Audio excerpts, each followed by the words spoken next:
Hi, David Teal here in the Popwood Shop. We're doing our tricks of the trade, and today we're going to do one on marking. Frequently when you're marking out the side of a piece of furniture, you go for an adjustable square to make sure you got it the right distance and the right length. But most of the time, I've got a folding rule in my pocket, and you've seen it in videos and in books and in magazines to go ahead and put your finger on there, take your pencil, and make the line.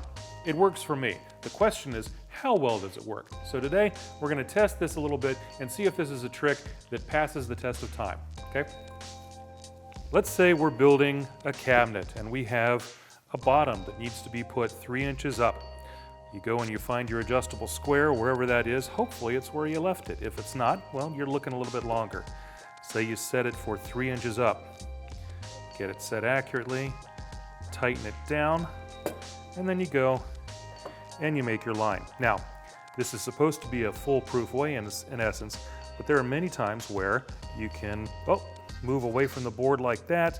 Doesn't mess it up. It's going to mess you up a little bit, but you still have to keep this square on the edge. Otherwise, you're going to have a funky line. I just took off the end of a little piece there that stopped me from going all the way through. Something else you have to pay attention to.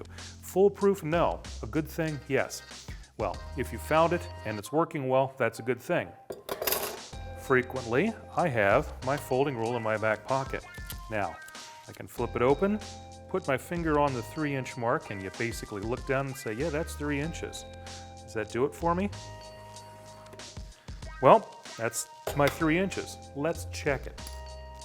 We still have our adjustable square set to 3 inches.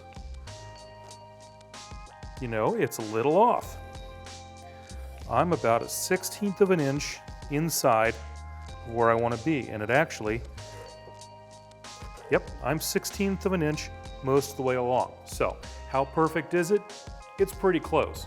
Would you want to use it to build everything that you have to a perfect accuracy? Well, we just found out that my finger is within a 1/16 of an inch inaccurate, okay? So use that as a guide. So sometimes you do need to do this.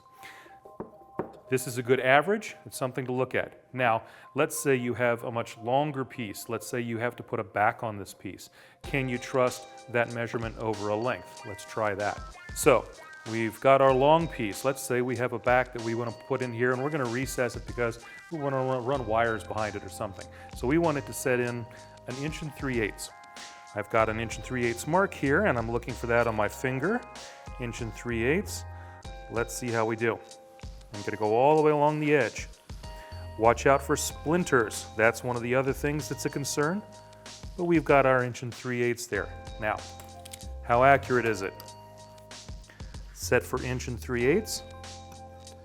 Hey, we did better this time. That's pretty much darn right on. Dave's getting better. That's pretty good all the way along the length. Now, it's a good distance. How about flat? Take a straight edge, put it up against it. I'd build to that. That's pretty darn good. So, just like my journalism professor told me once, trust but verify. We're pretty darn close on this.